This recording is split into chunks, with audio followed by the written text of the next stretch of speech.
Picture this. The year is 1922. Howard Carter's hands tremble as he makes a small opening in an ancient sealed doorway. He holds up a candle, peers through, and his companion asks the question that will echo through history, "Can you see anything?" Carter's reply, barely a whisper, "Yes, wonderful things." But what Carter didn't say in that moment, what he couldn't say, was that among those wonderful things lay evidence of practices so dark, so carefully hidden by the ancient Egyptians themselves, that even 3,000 years later, they would shock the world. Today, we're going deep into the shadows of ancient Egypt, beyond the golden masks and towering pyramids, into the rituals they never wanted anyone to discover.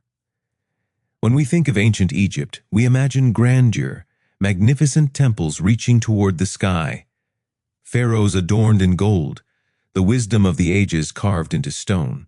But beneath this gilded surface existed another Egypt entirely, one that practiced rituals so disturbing that evidence was deliberately destroyed, texts were defaced, and tombs were sealed with curses warning against their discovery. These weren't just religious ceremonies or burial customs. These were practices that pushed the boundaries of human morality, rituals born from desperation, ambition, and beliefs that would horrify even the most hardened modern minds.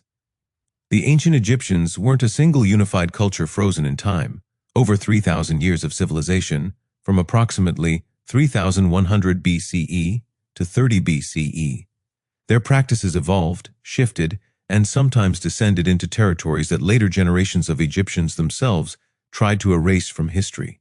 The evidence we have today comes from fragmented sources, hieroglyphics that were deliberately chiseled away, papyrus scrolls found in hidden chambers, archaeological discoveries that experts debated for decades before revealing to the public, and witness accounts from Greek and Roman historians who visited Egypt and recorded practices they could barely comprehend. Let's start our journey in the earliest dynasties, around 3000 BCE, during what Egyptologists call the early dynastic period. When a pharaoh died, the belief was absolute and unquestionable. The king would need his servants in the afterlife, not representations of servants, not symbolic figures, actual human beings. Archaeological excavations at Abydos, one of Egypt's oldest burial sites, revealed something that researchers initially struggled to explain. Surrounding the tombs of First Dynasty pharaohs, they found subsidiary graves. Hundreds of them. These weren't honored officials buried nearby. These were retainer sacrifices, human beings killed specifically to accompany the pharaoh into death. The evidence is chilling in its precision. Tomb inscriptions identify these individuals by name and function. The pharaoh's hairdresser, his cupbearer, his musicians, his dwarfs kept for entertainment, even his dogs, all killed, likely through poison or strangulation, and buried in small chambers radiating out from the royal tomb. Some of these subsidiary burials show signs of struggle, broken bones, bodies positioned awkwardly. These people didn't die peacefully in their sleep. One tomb at Abydos contained over 600 such burials surrounding a single king. 600 human lives snuffed out because one man died. But here's what makes this practice even darker. Analysis of these burials suggests something that Egyptologists whispered about for years before publishing. Many of these servants were buried alive. How do we know? The positioning of skeletons shows people who were clearly moving after burial, hands near faces, suggesting desperate attempts to breathe, bodies twisted in ways that indicate struggle. Some tombs show scratch marks on the inside of wooden chambers. The practice was called retainer sacrifice, but that clinical term barely captures the horror. Imagine being a young servant, perhaps 16 or 17 years old, devoted to your pharaoh, and suddenly learning that his death means yours too. Not eventually, not in some distant future, immediately. This practice continued for several centuries before something changed. Around 2600 BCE, during the Old Kingdom, the retainer sacrifices suddenly stopped, not gradually, abruptly. Archaeologists have found the exact generation where this practice ended. Why? The answer reveals something crucial about ancient Egyptian society. They themselves recognized it was wrong. Too many valuable people were being lost. Too much knowledge and skill was being buried with each pharaoh. The practice was costing Egypt too dearly, so they replaced it with something else, Shabdi figures, small statues buried with the dead to magically transform into servants in the afterlife. Even ancient Egyptians, when confronted with the implications of their beliefs, chose a less horrific path. But let's not mistake that change for enlightenment spreading across all their practices. As we move forward through Egyptian history, we find rituals that persisted precisely because they were kept hidden, performed in darkness, spoken about only in whispers. The opening of the mouth ceremony. To modern ears, it sounds almost benign, a religious ritual performed on mummies to restore their senses in the afterlife. But the actual practice involved procedures that would make modern forensic pathologists uncomfortable. The ceremony required specific tools, an adze made from meteoric iron, a ritual knife, and, here's where it gets disturbing, fresh blood. Not symbolic blood, not wine standing in for blood, actual warm blood from a freshly killed animal, or in some cases, evidence suggests, from human sources. Papyrus texts from around 1500 BCE describe the opening of the mouth in detail. The ritual required the priest to touch the mummy's mouth with the adze while reciting spells. But other texts, found in more obscure tombs, describe additional steps that mainstream Egyptology was reluctant to discuss for decades. The mummy's mouth was physically forced open, sometimes breaking the jaw. Organs that had been removed during mummification were, in certain cases, partially reinserted through the mouth. The goal was to physically recreate the moment of birth, but in reverse, bringing the deceased back to a form of life. Some tombs show evidence of something even more disturbing. The mummies of children, particularly royal children who died young, show signs of the opening of the mouth being performed multiple times, not once during the funeral, but repeatedly over years. The wrappings would be partially undone, the ceremony performed again, then the body rewrapped. Why? Because the parents, unable to accept their child's death, kept trying to bring them back. Imagine the psychological state of priests forced to perform this ritual again and again on a decomposing child's body at the demand of a grieving but all-powerful pharaoh. Now we need to talk about the practice that Egyptologists call damnatio memoriae, but which went far beyond simple memory erasure. When certain pharaohs were deemed illegitimate or heretical, the response wasn't just to forget them. It was to unmake them entirely. The most famous case is Akhenaten, the pharaoh who tried to replace Egypt's traditional gods with worship of a single sun deity around 1350 BCE. After his death, the response was systematic and brutal. His name was chiseled out of every inscription. His face was hacked off every statue. His monuments were dismantled and used as fill material inside other buildings. His tomb was desecrated. But here's what's truly dark. This wasn't just about destroying physical evidence. The Egyptians believed that your name was your soul. By destroying someone's name, you were destroying their ability to exist in the afterlife. You were killing them not just in this world, but in eternity itself. This was spiritual murder, deliberate and total. The process went further. Priests performed rituals specifically designed to curse the erased pharaoh's spirit. Papyrus texts have been found containing what are called execration texts, essentially magical curses written on clay pots or figurines, which were then smashed or burned. Some of these texts name Akhenaten specifically, calling for his soul to be eaten by the chaos serpent and to never find water in the afterlife. The ancient Egyptian afterlife depended on certain rituals being performed. By preventing those rituals, by destroying the body and erasing the name, they were condemning someone to an eternity of suffering. But the darkest evidence comes from what happened to Akhenaten's family. His wife Nefertiti disappeared from historical record without explanation. His daughter's mummies show signs of violent death around the same time. His successor, Tutankhamun, likely his son, died mysteriously at 19, and recent CT scans of his mummy suggest possible murder. The erasure wasn't just of one man, it was of an entire bloodline. And while we can't prove direct connection, the timing suggests that being related to Akhenaten was itself a death sentence. Let's move deeper into the shadows, into practices that most documentaries skip over entirely. The creation of mummies involved procedures that, when examined closely, reveal a society comfortable with body modification and manipulation in ways that challenge our modern ethics.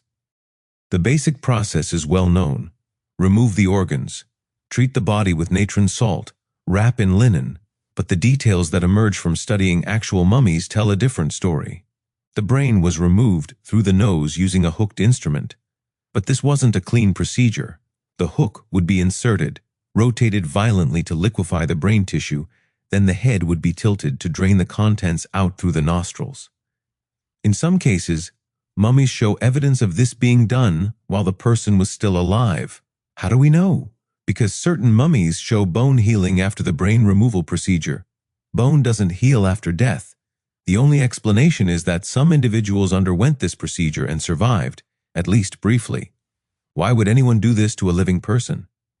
The answer appears in scattered references to punishments for certain crimes, particularly for priests who violated sacred oaths. The punishment was to be purified for the gods while still living. Purification meant mummification. They were being prepared for the afterlife while still breathing. Other mummies tell different disturbing stories. Some show evidence of dismemberment and reassembly. Arms and legs removed, then reattached with wooden pegs and resin. Heads that were clearly severed and then reattached to bodies they didn't originally belong to. In some tombs, archaeologists have found bodies assembled from parts of different individuals. Why? Because if someone died in a way that left their body incomplete, perhaps eaten by crocodiles or lost at sea, their family would create a complete body using whatever parts were available. The belief was absolute. You needed a complete body for the afterlife. So they would quite literally build one. The most disturbing cases involve children's mummies that show signs of having been created from stillborn babies or infants who died shortly after birth, but with adult organs inserted inside. The practice suggests that grieving parents, perhaps unable to have children or having lost multiple children, would attempt to create a complete mummy that might, through magical means, transform into an adult in the afterlife. These mummies are rare, hidden in small, unmarked tombs, suggesting even ancient Egyptians knew this crossed a line. Now let's discuss something that's barely touched upon in academic literature because of its implications: the role of dreams and trance states in Egyptian religion, and what people were willing to do to achieve them. The Egyptians believed that dreams were a way to communicate with the gods. Temple complexes included special chambers called sanatoriums, where people would sleep, hoping for divine visions. But achieving these visions required preparation, and that preparation involved substances and practices that modern medicine would classify as extremely dangerous. Papyrus texts describe mixtures of lotus flowers, mandrake, poppy, and other substances being burned as incense or consumed as drinks. These weren't mild sedatives. Modern analysis of residues found in temple chambers shows psychoactive compounds in concentrations that would cause severe hallucinations, seizures, and in many cases, death. Temple records mention those who slept and did not wake, which we now understand to be overdose deaths. But rather than being seen as tragedies, these deaths were celebrated. The person had been taken by the gods. They had achieved the ultimate dream state by never waking up. Some temples took this further. In temples dedicated to Sekhmet, the lion-headed goddess of war and healing, supplicants would undergo trials designed to bring them to the edge of death. They would be drugged, sealed in dark chambers, and subjected to sounds and experiences designed to break their minds. If they emerged transformed, they were considered blessed. If they didn't emerge at all, they had been chosen. Archaeological evidence from one temple shows a chamber containing skeletal remains of at least 40 individuals, all positioned in ways suggesting they died during these rituals and were simply left there, their bones eventually mixed with those of subsequent victims. But perhaps the most deeply hidden practice relates to what Egyptians called Heka, which translates roughly as magic, but meant something far more literal to them. They believed certain rituals could transfer life force from one being to another. The most powerful version of this magic required sacrifice. Not animal sacrifice, though that was common enough, but human sacrifice performed in very specific ways. Greek historian Herodotus, writing around 450 BCE, mentions that the Egyptians denied practicing human sacrifice. He notes their denial specifically, which historians interpret as suspicious. Why deny something unless you're being accused of it? Later, Greek and Roman sources are more explicit. They describe rituals they witnessed or heard about involving the red sacrifice, where a red-haired person, considered extremely rare and magically powerful in Egypt, would be killed and their body burned, with the ashes mixed into amulets or consumed. Modern archaeology has found evidence supporting these accounts. In certain tombs, particularly those of individuals who died young or in suspicious circumstances, analysis shows traces of human remains burned and mixed with other materials in ways consistent with ritual use. DNA analysis of these remains occasionally shows genetic markers associated with red hair. Though this is extremely rare in Egyptian populations, the victims were likely foreigners, prisoners of war, or slaves specifically kept for this purpose. The practice wasn't widespread. It was reserved for moments of extreme crisis, famine, plague, military defeat. When normal rituals failed, when the gods seemed to have abandoned Egypt, the priests would turn to the oldest, darkest magics they knew, and those magics demanded blood. One papyrus, known to scholars but rarely discussed publicly, describes a ritual performed during a plague around 1200 BCE. The plague was devastating Egypt. Thousands were dying. Normal offerings and prayers had failed. So the priests of Memphis performed what they called the renewal. 7 individuals were selected. The papyrus doesn't say how or why these specific people were chosen. They were taken to the inner sanctuary at midnight. Each was killed in a different way, each method corresponding to a different god. Their blood was collected, mixed with specific oils and resins, and used to anoint a statue of the pharaoh. The belief was that the life force of these 7 would transfer to the pharaoh, who would then have the power to drive away the plague. Did it work? The papyrus says the plague ended shortly after. Modern historians note that plagues naturally run their course, but for the ancient Egyptians the connection was clear and absolute. The ritual had worked, and because it worked, it remained in their arsenal, ready to be used again when needed. We need to discuss the practice of sacred prostitution. Though that modern term barely captures what was actually happening, certain temples, particularly those dedicated to Hathor and other goddesses of fertility, maintained women who served religious functions that included sexual activity. But this wasn't prostitution in any conventional sense. These women were considered vessels for the goddess. When someone had relations with them, they believed they were literally having relations with the divine. The practice required extensive preparation. Young girls, sometimes as young as 10 or 11, would be dedicated to the temple by their families. This was considered a great honor.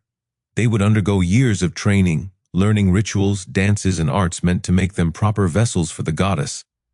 When they reached physical maturity, they would undergo an initiation ceremony that Greek accounts describe as deeply disturbing. The details are vague, likely deliberately so, but references to the night of transformation and the goddess entering suggest ritualized violation performed by senior priests.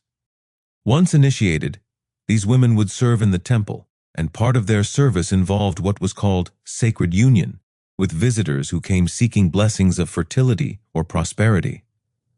The woman wasn't considered to be there at all. She was completely identified with the goddess. She wasn't even allowed to speak in her own voice during these encounters. She would recite prayers and blessings in a ritualized manner while the act occurred.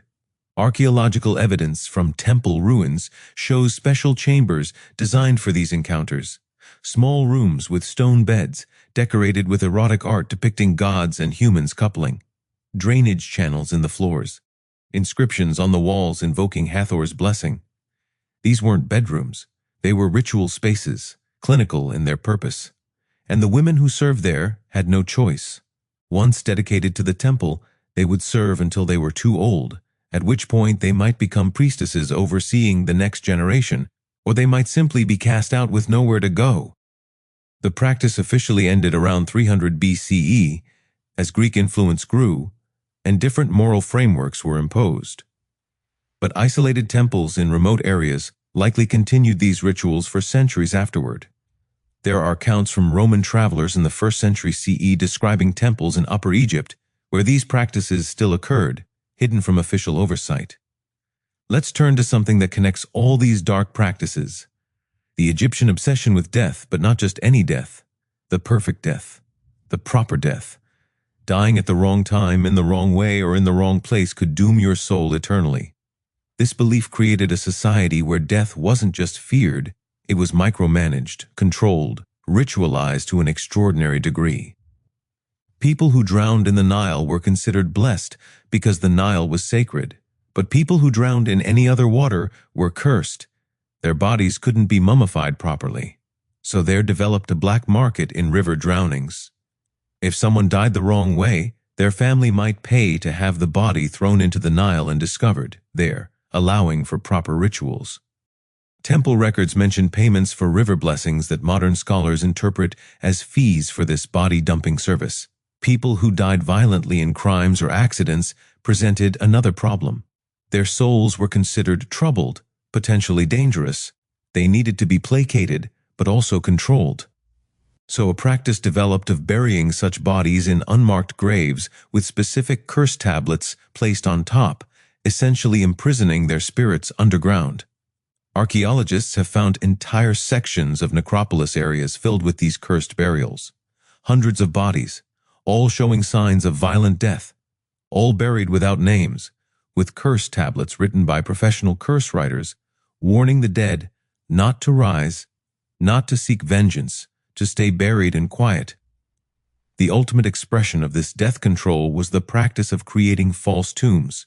Wealthy Egyptians would build multiple tombs, only one of which actually contained their body. The others were decoys, filled with curses and traps for tomb robbers.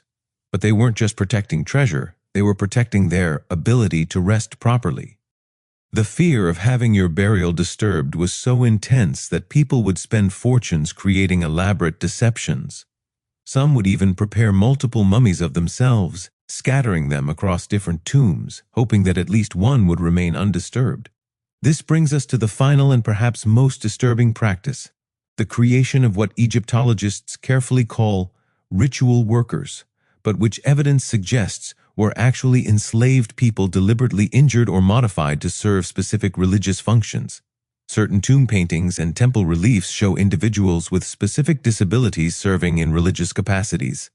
The blind, the mute, the lame. For many years, these were thought to be naturally occurring disabilities being accommodated, but closer examination suggests something darker. Some skeletal remains show evidence of deliberate mutilation matching disabilities depicted in religious art. Tongues removed, eyes destroyed, tendons cut, all done in ways that suggest surgical precision rather than accidents or punishments. The timing of bone healing suggests these procedures were done years before death, and the individuals survived to serve for extended periods. Why? Because certain religious functions required absolute secrecy. A blind servant couldn't witness forbidden rituals. A mute servant couldn't repeat what they heard. A lame servant couldn't flee. Evidence comes from a tomb discovered in the Valley of the Kings in 1987. The tomb belonged to a minor priest, but contained something unusual, detailed records of temple operations. Among these records are lists of servants, noting their preparation for service. The language is clinical. Names, ages, and the specific modification performed. Eyes closed for the service of seeing. Voice silenced for the service of hearing. The records matter-of-factly note that some individuals didn't survive their preparation, their bodies given to the river. This practice appears to have been limited to certain temples and certain periods, primarily during the New Kingdom around 1400 to 1100 BCE.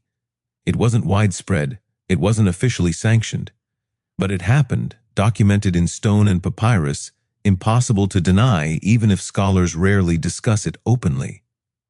So what do we make of all this?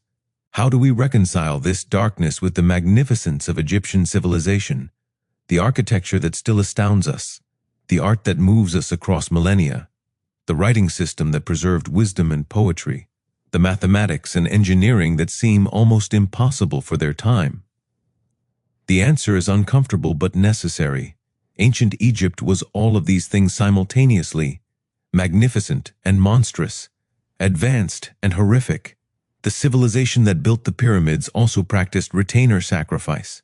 The priests who created the Book of the Dead also blinded servants to keep secrets. These aren't contradictions, they're the same impulse expressed differently.